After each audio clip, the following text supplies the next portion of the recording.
நண்பர்களுக்கு வணக்கம். நான் எட்டியப்ப சோழன். இது வரைக்கும் நம்ம சேனலை நீங்கள் சப்ஸ்கிரைப் பண்ணவே இல்லையா? அப்படின்னா நீங்கள் சப்ஸ்கிரைப் பண்ணிக்கோங்க. சப்போர்ட் பண்ணுறது இருந்தால் மறக்காமல் இந்த வீடியோக்கு ஒரு லைக் ஒன்று போட்டு போங்க.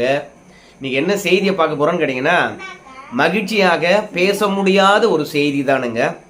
முதுகில் குத்தும் பாஜக கூட்டணியை விட்டு வெளியேறுகின்றாரா எடப்பாடி பழனிசாமி? பன்னீர்செல்வத்தினுடைய பேச்சிலிருந்து அம்பலமான உண்மை. இந்த விஷயங்கள் நீங்கள் நம்ப மறுக்கலாம். முதல்ல பன்னீர்செல்வம் அவர்கள் என்ன பேசினார் நேற்று பத்திரிகையாளர்களிடம் என்ற விஷயத்தை நீங்கள் பார்த்துட்டு வாங்க.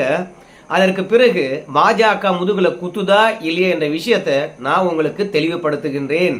கடைசி கேள்வி, கூட்டணியிலிருந்து வெளியே வந்த பிறகும் பாஜகவினுடைய மூத்த தலைவர்கள் உங்களோட பேசிட்டு இருக்காங்க. உறுதியாக பேசிக்கொண்டு இருக்கிறார்கள், நல்லெண்ணத்தோடு பேசிக்கொண்டு இருக்கிறார்கள். அவங்களும் இந்த ஒருங்கிணைப்பை விரும்புறாங்களா? உறுதியாக விரும்புகிறார்கள்.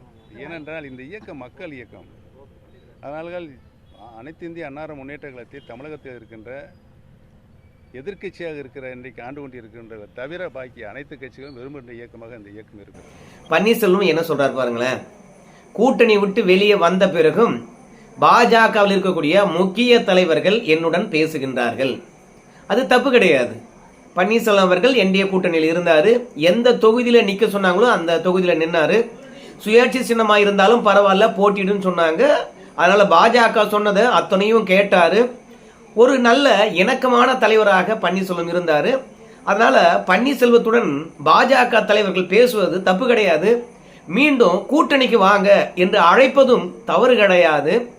ஏன்னா திமுக வீழ்த்த வேண்டும் என்றால் அனைவரும் ஒரு கூட்டணிக்குள்ள வரணும், அது தப்பு கிடையாது. ஆனால் ரெண்டாவது பன்னீர்செல்வம் அவர்கள் சொல்லுகின்ற விடயத்தை பார்த்தீங்களா? நல்ல எண்ணத்துடன் நல்ல நோக்கங்களுக்காக பேசுறாங்க. எதற்காக பேசுறாங்கன்னு கேட்டீங்கன்னா, கட்சியை ஒன்றிணைக்க வேண்டும் என்பதற்காக என்னுடன் தொடர்ச்சியாக பேசிக் கொண்டிருக்கின்றார்கள். இது கூட்டணி தர்மத்தை மீறிய ஒரு செயல். அது மட்டும் கிடையாது. இந்த பேட்டியினுடைய தொடக்கத்தில் நம்ம பன்னீர்செல்வம் அவர்கள் சொல்லியிருப்பாரு, நம்முடைய அமித்ஷா அவர்களும் சரி, பாரத பிரதமர் மோடி அவர்களும் சரி, அதிமுக ஒன்றிணைய வேண்டும் என்று நினைக்கின்றார்கள். பிரிந்து சென்றவர்கள் மீண்டும் அதிமுகவில் இணைய வேண்டும் என்று அவங்க நினைக்கிறாங்க அப்படின்னு அமித்ஷா மற்றும் மோடி அவர்கள் என்ன நினைக்கின்றார்கள் என்ற விஷயத்தை நம்முடைய பன்னீர்செல்வம் அவர்கள் தெளிவா சொல்றார். பாஜக இருக்கக்கூடிய மூத்த தலைவர்கள் பிரிந்து சென்றவர்கள் ஒன்றிணைய வேண்டும் என்று சொல்வது நினைப்பது தவறு கிடையாது. ஆனா அதிமுகவை ஒன்றிணைக்க வேண்டும் என்று சொல்லிட்டு தொடர்ச்சியாக பன்னீர்செல்வத்திடம் பேசிக்கிட்டு இருக்கிறாங்க பாஜகவுடைய மூத்த தலைவர்கள் அப்படின்னு சொல்லுகின்ற பொழுதுதான் நமக்கு இடிக்கிறது. ஏன்னா எடப்பாடி பழனிசாமியினுடைய குறிக்கோள் என்ன? கட்சி விட்டு 5 பேர் நாம தூக்கி இருக்கிறோம். அந்த 5 பேரை தூக்குனதுனால ஒட்டுமொத்த அதிமுகவும் அழிந்து விட போக போவதில்லை. அது மட்டும் இல்ல, இந்த 5 பேரும் அதிமுகவுக்கு துரோகம் இழைத்தவர்கள், அதிமுகவில் கழகத்தை விளைவித்தவர்கள், அதிமுக வெற்றிக்கு தடையாக இருந்தவர்கள், தொண்டர்களால கட்சி விட்டு இவங்க நீக்கப்பட்டிருக்கக்கூடியவர்கள். இப்படி கட்சி விட்டு நீக்கப்பட்டிருக்கவங்க கிட்ட தொடர்ச்சியாக இவங்களை அதிமுகவில் இணைக்க வேண்டும் என்று அகில இந்திய பாஜக தலைவர்கள் பேசுறாங்கன்னு வச்சுங்களேன். அப்போ அதிமுகவுடைய உட்கட்சி விஷயங்கள்ல எதற்காக தலையிடுறாங்க? அமித்ஷா அவர்களை பொறுத்த வரைக்கும் அதிமுக பாஜக கூட்டணி உருவாகின்ற பொழுது என்ன சொன்னாங்க? அதிமுகவுடைய உட்கட்சி விவகாரங்கள்ல நாங்க தலையிட மாட்டோம் அப்படின்னு சொன்னவங்க இப்ப யாருக்காக பன்னீர்செல்வத்துடன் பேசிட்டு இருக்காங்க? இந்த பன்னீர்செல்வம் அவர்கள் அதிமுக இருக்கின்ற போது அதிமுக பாஜக கூட்டணி வெற்றி பெற்றதா? இல்ல டிடிவி தினகரனும் சசிகலாவும் பாத்தீங்கன்னா அரசியல் களத்துல இப்ப பெரிய சக்தியா இருக்கின்றார்கள். எந்த லாஜிக்ல மீண்டும் இவங்க எல்லாம் அதிமுகக்குள்ள வரணும் அப்படின்னு பாஜக நினைக்குது? எதன் அடிப்படையில் பன்னீர்செல்வத்துடன் பாத்தீங்கன்னா பாஜக தலைவர்கள் பேசிட்டு இருக்காங்க?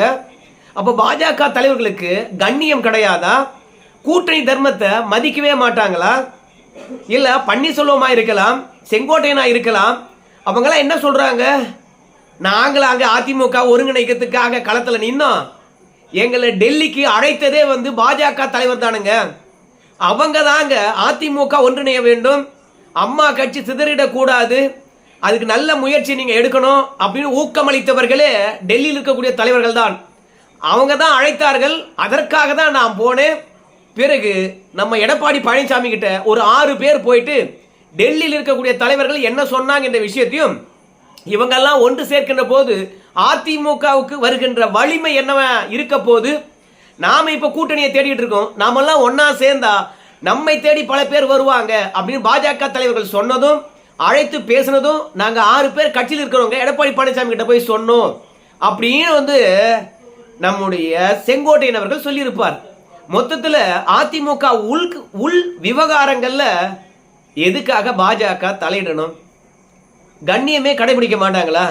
எடப்பாடி பழனிசாமி கூட்டணி பேசுகின்ற போது தெளிவா சொன்னார், பாஜக கட்சி விவகாரங்கள்ல நாங்க தலையிட மாட்டோம், எங்க கட்சி விவகாரங்கள்ல அவங்க தலையிட மாட்டாங்க. பன்னீர்செல்வம் சேர்ப்பது என்பது காலம் கடந்த விஷயம். பாஜக கூட்டணியில யார் இருக்க வேண்டும் என்பதை பற்றி நான் முடிவு பண்ண போறதில்லை. ஆனா எங்களுடன் யார் இருக்க போறாங்க என்பதை பற்றி நாங்க முடிவு பண்ணுவோம் அப்படின்னு பன்னீர்செல்வம் சொன்னார். அதனால பாஜக தலைவர்களை பொறுத்த வரைக்கும் பாஜக கூட்டணியில யார் இருக்கணும் என்பதை பற்றி அவங்க முடிவு பண்ணலாம். ஆனா அதிமுகக்குள்ள யார் இருக்க வேண்டும் என்பதை பாஜக ஏன் முடிவு பண்ணுது? அப்போ பாஜக முதுகுல குத்துதா இல்லையா? இந்த பாஜகவை நாம எப்படி நம்புறது? இப்ப எல்லாரும் என்ன சொல்றாங்கன்னு கேட்டீங்கன்னா, பன்னீர்செல்வம் அவர்களை பொறுத்த வரைக்கும் திமுகவுடன் இருக்கக்கூடிய விஷயங்கள் அம்பலமாகி போய்விட்டது, அதை மறைக்கணும்னா பாஜக தலைவர்கள் எங்கிட்ட பேசிட்டு இருக்கிறாங்க, பாஜக தலைவர்கள் ஒன்றிணைய வேண்டும் என்று நினைக்கின்றார்கள். தமிழ்நாட்டில் பாத்தீங்கன்னா திமுக தவிர மற்ற எல்லா கட்சியும் அதிமுக ஒன்றிணைய வேண்டும், எல்லோரும் விரும்புகின்ற ஒரே கட்சியாக அதிமுக இருக்கிறது. அதனால இங்க பாரத பிரதமரும் சரி மோடி அவர்களும் சரி ஒன்றிணைய வேண்டும் என்று நினைக்கின்றார்கள் அப்படின்னு கப்சா விட்டுக்கிட்டு திமுகவுடன் பன்னீர்செல்வம் இருக்கின்ற நெருக்கத்தை மறைப்பதற்காக தான் இப்படி சொல்றாரு. பாஜக தலைவர்களை பொறுத்த வரைக்கும் கூட்டணி விட்டு எப்போது வெளியே போனாரோ, நயனார் நாகேந்திரனுக்கும் பன்னீர்செல்வத்துக்கும் எப்போது முட்டிக்குச்சோ அப்போதிலிருந்து பன்னீர்செல்வத்துடன் பேசவே இல்லைங்க யாரும். ஆனால் பன்னீர்செல்வம் அவர்கள் பாத்தீங்கன்னா நாங்க பாஜக ஆதரவாளர் தானே கண்டி ஒருபோதும் திமுக ஆதரவாளர்கள் கிடையாது. ஏன்னா பாஜக ஆதரவாளர்களா இருந்தா எடப்பாடி பழனிசாமி ஒருவேளை கட்சியில சேர்த்துக்கலாம்.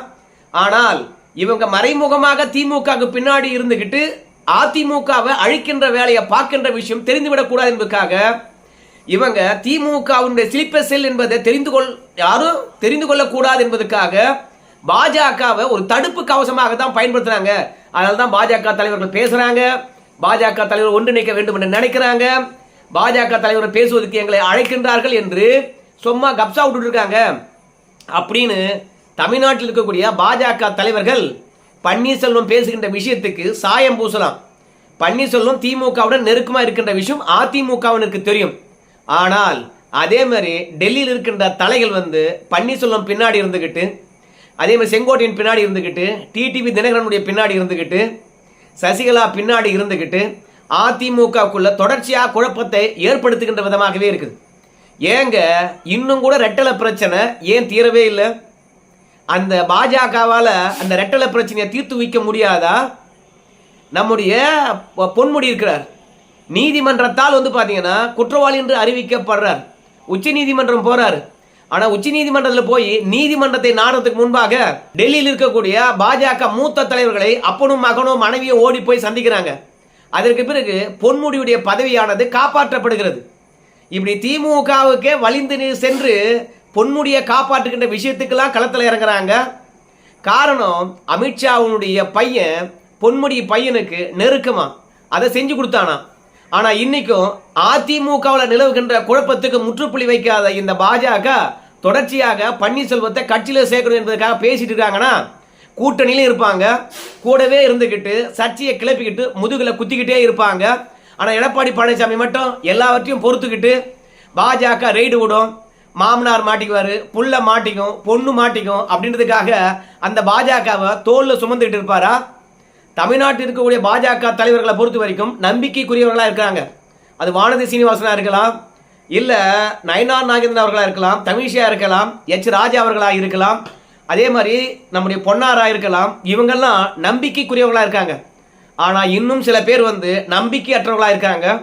அதிமுகவில் வேண்டப்படாதவர்கள் என்று சொல்லிட்டு, கட்சிக்கு துரோகம் இழைத்தவர்கள் என்று சொல்லிட்டு, கட்சி ஒருபோதும் அவங்களை ஏற்றுக்கொள்ளாது என்ற நிலை இருக்கின்ற பொழுது அவங்களுடன் நேரடியாகவோ மறைமுகமாகவோ உறவாடி கொண்டு பன்னீர்செல்வத்தினுடைய எதிர்பார்ப்பு என்ன, டிடிவி தினகரனுடைய எதிர்பார்ப்பு என்ன, சசிகலா டிடிவி இது போன்ற செங்கோட்டையன் விட்டுனா அவங்களுடைய எதிர்பார்ப்புலாம் என்ன என்பதை பற்றி தமிழ்நாட்டில் இருக்கக்கூடிய சில தலைவர்கள் டெல்லி தலைமைக்கு சொல்லிக்கிட்டு பிறகு அமைதியாரு பன்னீர்செல்வம் உங்களை சேர்த்து வருது எங்கள் பொறுப்பு அப்படின்னு சொல்லிவிட்டு இன்னும் வழக்கையும் ரெட்டலை விவகாரத்தையும் கிடப்புல போட்டு வச்சுட்டு எடப்பாடி பழனிசாமி மிரட்டிக்கிட்டே இருப்பது முதுகுல குத்துற விஷயம் இல்லையா?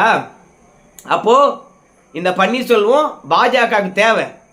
அந்த பன்னீர்செல்வம் தேவை என்றால் பாஜக சேர்ந்துருக்க வேண்டியது தானே. மொத்தத்தில் பாஜக பொறுத்த வரைக்கும் திமுகவுடன் நெருக்கமாக இருக்குது, பன்னீர்செல்வத்துடன் நெருக்கமாக இருக்குது. அது மட்டும் இல்லை, அதிமுகவிலிருந்து நீக்கவனவங்க கிட்ட வந்து நெருக்கத்தில் இருக்கிறது அதிமுகவுடைய கால வாரத்துக்காக. இப்படி டெல்லி பாஜகனுடைய செயல்கள் வந்து பார்த்தீங்கன்னா எடப்பாடி பழனிசாமிக்கு நிச்சயமாக அதிருப்தி அளிக்கக்கூடியதாகத்தான் இருக்கும். நேற்று செங்கோட்டையன் பேட்டி அளிக்கின்ற போது ஒரு விஷயத்தை ஆழமாக சொல்லுகின்றார். என்ன சொல்றாருன்னு கேட்டீங்கன்னா, நான் திமுகவில் இருக்கக்கூடியவங்க கிட்ட யாரையும் சந்திக்கல, அதோட திமுகவுக்கு ஆதரவாக நான் செயல்படவில்லை அப்படின்னு நான் சொல்றேன். ஆனால் அதிமுக இருக்கிறவன் எவனுமே நம்ப மாட்டான். நான் வந்து திமுகவுடன் நெருக்கமாடா, நான் யாரையும் சந்திக்கலடா அப்படின்னு சொன்னா, நீ திமுகவுக்கு பேவராக தான் செயல்படுற, அவங்கள சந்திச்சிருக்கிற அப்படின்னு அதிமுக இருக்கிறவன் சொல்றான். ஆனால் நான் டெல்லிக்கு போனேன்டா, அமித்ஷாவை சந்திச்சேன்டா, நிர்மலா சீதாராமன் சந்திச்சேன்டா, அதிமுக ஒருங்கிணைக்க அவங்க தாண்டா ஐடியா கொடுத்தாங்க, நீ என்ன பேசணும், நீ என்ன பேசக்கூடாது, எடப்பாடி பழனிசாமி எப்படி நெருக்கடி கொடுக்கணும், எல்லாவற்றையும் அவங்க தாண்டா சொல்லி வச்சாங்க, நான் போய் அவங்கள சந்திச்சேன்டா அப்படின்னு அதிமுக காரங்கிட்ட சொல்லுகின்ற போது, நீ எங்கடா போய் அமித்ஷாவை சந்திச்ச, ஏதாவது போட்டோ காட்டு, நிர்மலா சீதாராமன் சந்திச்சுன்னு சொல்ற, எங்க போட்டோ காட்டு அப்படிங்கிறாங்க. நான் சந்திச்சேன்னு சொல்றேன், ஆனா அதிமுக காரங்க நீ சந்திக்கலங்கிறானுங்க. ஆனா திமுக இடத்துல நான் சந்திக்கவே இல்லடா அப்படின்னா நீ சந்திச்சே அப்படிங்கிறாங்க. எந்த அளவுக்கு அதிமுக காரனுங்க கேன பசங்களா இருக்கான் பாத்தியா அப்படின்னு சொல்லாம சொல்றாரு நம்ம செங்கோட்டையன் நேத்து பேட்டி அளிக்கின்ற போது. மொத்தத்துல பாஜக குறிப்பா அகில இந்திய தலைமையில் இருக்கிறவங்க எடப்பாடி பழனிசாமிக்கு நம்பிக்கையா இல்லை. இப்ப திடீர்னு வந்து சில பேர் வந்து என்ன சொல்லுவாங்க கேட்டீங்கன்னா, எடப்பாடி பழனிசாமி என்னோ யோகியம் மாதிரி, திடீர்னு பாஜகவுடைய யோகியத்தை பத்தி நீ வந்து பேசுறியே அப்படின்னு கேட்பாங்க. ஏன்னா 2024 நாடாளுமன்ற தேர்தலில் எடப்பாடி பழனிசாமியை பொறுத்த வரைக்கும் பாஜக கூட்டணியை விட்டு வெளியே வந்துட்டாராம். எவ்வளோ நம்பிக்கை வச்சிருந்தா தெரியுமா மோடி அவர்கள்? நம்ம தென்னகத்தினுடைய ஒருங்கிணைப்பு குழு தலைவராக நம்ம எடப்பாடியை தான் போட்டார். ஆந்திரா, கர்நாடகா மற்றும் கேரளா, தமிழ்நாடு, தெலுங்கானா இந்த 5 ஸ்டேட்டுக்கும் ஒருங்கிணைப்புக்கின்ற தலைவராக எடப்பாடியை தான் போட்டாங்க. அங்கே பாஜகவுடன் கூட்டணி யார் வராங்களோ அவங்க கிட்ட பேசுவதிலிருந்து நம்ம பிரச்சாரம் எப்படி இருக்க போகுது என்பதை பற்றியும், தமிழ்நாட்டில் பாஜகவுடன் கூட்டணி இருக்கக்கூடிய கட்சிகள் எப்படி பிரச்சாரம் பண்ணணும் என்ற எல்லா விஷயத்தையும் ஒருங்கிணைக்கக்கூடிய ஒரு தலைவராக எடப்பாடி இருந்தார். மோடி பக்கத்தில் உட்கார்ந்து இருந்தவரே கூட்டணி உருவாகின்ற போது நம்ம எடப்பாடி தான்.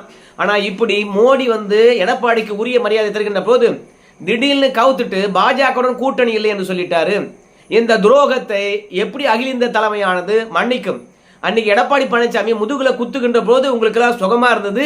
இன்னைக்கு அதே பாஜக பன்னீர்செல்வத்தையும் செங்கோட்டையனை வச்சு முதுகுல குத்தும் போது கசக்குதோ அப்படின்னு நீங்க பேசுவீங்க. ஆனால் எடப்பாடி பழனிசாமி 2024 அமித்ஷாவுக்கு தெரியாம, மோடிக்கு தெரியாம கூட்டணி விட்டு வெளியே வந்தார்னு நீங்க நினைக்கிறீங்களா? எடப்பாடி பழனிசாமி டெல்லிக்கு 4 பேர் அனுப்பிச்சாரு. அமித்ஷா மோடி கிட்ட பேசினாங்க, நாங்கள் கூட்டணி விட்டு வெளியே போகிறோம் அப்படின்ற விஷயத்த சொன்னாங்க. எதுக்கு போகிறோன்னு கேட்டிங்கன்னா, திமுக கூட்டணியை உடைக்காத முன்னாடி இந்த நாடாளுமன்ற தேர்தலில் வெற்றி பெற வாய்ப்பே இல்லை. அதனால் திமுக கூட்டணியை இந்த நாடாளுமன்ற தேர்தலில் உடைச்சாதான் சட்டமன்ற தேர்தலில் அவங்களுடன் கூட்டணி வைக்க முடியும். அதனால் கூட்டணியானது 8 ஆண்டு காலமாக திமுகவில் உறுதியாக நீடிக்கிறாங்க. அந்த உறுதி நிலைப்பாடானது அடுத்தடுத்த தேர்தலில் வெற்றி பெறுகின்ற போது இன்னும் ஆழமாக போயிடும். அதனால் 2024 நாடாளுமன்ற தேர்தல் வெற்றி பெறுவதற்கு முன்பாகவோ தேர்தலை சந்திப்பதற்கு முன்பாகவோ அவங்கள உடைச்சாதான் முடியும். நாடாளுமன்ற தேர்தல் வெற்றி பெற்றுட்டாங்கன்னா உடைக்க முடியாது அப்படின்றதுக்காக எல்லாவற்றையும் சொல்லிவிட்டு தான் அந்த கூட்டணி விட்டு வெளியே வந்தாங்க. தேர்தலில் வெற்றி தோல்வி சகஜம் ஐயா. ஆனால் எடப்பாடி பழனிசாமி முதுகில் குத்துனாரு, ஆனால் நாங்கள் குத்துறோம் அப்படின்னு சொல்றது எந்த விதத்தில் நியாயம்? பன்னீர்செல்வம் தன்னுடைய வாக்கு வங்கியை நிரூபிச்சாரா? இல்லை தன்னுடைய ஆதரவாளர்களை தக்க வைத்துக் கொண்டாரா? நம்முடைய செங்கோட்டையன் அவர்கள் தன்னுடைய வாக்கு வங்கியை நிரூபிச்சாரா? தன்னுடைய ஆதரவாளர்களை தக்க வச்சுக்கிட்டாரா? சசிகலா என்ற பெயர் மட்டும் இருக்குது, அவங்களுக்கு பின்னாடி ஏதாவது ஒரு அமைப்பு இருக்கிறதா? நம்முடைய டிடிவி தினகரனை பொறுத்த வரைக்கும் அவர் தலைமையில் ஒரு கூட்டணி போட்டாரு, 169 தொகுதிகளுக்கு மேலாக நின்னாரு, வெறுமே 2.5% வாக்குகள் தான் வாங்கினாரு. அவங்கெல்லாம் வந்து பாத்தீங்கன்னா இன்னைக்கு அதிமுகக்குள்ள வரணுமா? ஒவ்வொரு தனி மனிதரும் வந்து பாத்தீங்கன்னா அதிமுக விசுவாசமா இருக்கின்றார்களா இல்ல திமுக விசுவாசமா இருக்கின்றார்களா? இந்தியாவே ஆளக்கூடிய கட்சியா இருக்கக்கூடிய பாஜகவுக்கு இந்த பன்னீர்செல்வத்துடைய சதி, பன்னீர்செல்வத்துடன் இன்னைக்கு தொங்கு சதியா இருக்கக்கூடிய டிடிவி, சசிகலா, செங்கோட்டையனுடைய சதி வேலையெல்லாம் தெரிஞ்சு கொள்ளாம இருக்காங்களா? அவங்க எல்லாம் திமுகவுடன் எந்த அளவுக்கு நெருக்கமா இருக்கிறாங்கன்ற விஷயம் தெரியாதா? திமுகவுக்கு எப்போதெல்லாம் அவப்பெயர் ஏற்படுகின்ற போதெல்லாம் பொது வெளியில வந்து பேட்டி கொடுக்குறாங்களே தெரியாதா? அதிமுகவில் குழப்பம் இருப்பது போலவே தொடர்ந்து வந்து பாத்தீங்கன்னா சித்தரித்துக் கொண்டிருக்கின்றார்களே இந்த அல்லக்கைகள். இவங்களுடைய சதி வந்து அகில இந்திய பாஜக தலைவிக்கு தெரியாதா? தலைமைக்கு தெரியாதா? சோ இப்படி திமுகவுக்காக இவங்க வேலை பார்க்கறாங்கன்னு தெரிந்த பிறகும் அவங்களுடன் அகில இந்திய பாஜக தலைமை பேசிட்டு இருக்குது அப்படின்னு நம்ம பன்னீர்செல்வம் சொல்றாரு. அதை வந்து பாத்தீங்கன்னா அகில இந்திய தலைமையிலிருந்து யாரும் மறுக்கல. தமிழ்நாட்டு தலைவர்களை பொறுத்த வரைக்கும் நாம ஏதாவது சொல்ல போய் உண்மையாகவே பேசியிருந்தாங்கன்னா என்ன பண்றதுன்னு தெரியாம குழம்பி நிற்கிறாங்க. நம்ம பன்னீர்செல்வம் பின்னாடியும் சரி, செங்கோட்டையின் பின்னாடியும் சரி, ஒருவேளை திமுக இருக்குமோ அப்படின்னு வந்து நம்ம நயனார் நாகேந்திரன் அவர்கள் சந்தேகப்படுறாராம் இப்பதானா. ஆனா இதுக்கு முன்னாடிலாம் வந்து பாத்தீங்கன்னா அவங்க எல்லாம் பாஜக இருந்தாங்களா? மொத்தத்துல பாஜக ஏதோ ஒரு விதத்துல எடப்பாடி பழனிசாமியை தொடர்ச்சியாக மிரட்டுகிறதா, ஏமாற்றுகிறதா, இல்ல முதுகுல குத்துதான்னு தெரியல. சோ செங்கோட்டையன் பேசின ஒவ்வொரு விஷயமும் வந்து சந்தேகத்தை கிளப்புகிறது. நயனார் நாகேந்திரன் அவர்கள் நியாயமான சந்தேகத்தை வெளிப்படுத்தி இருக்கின்றார்.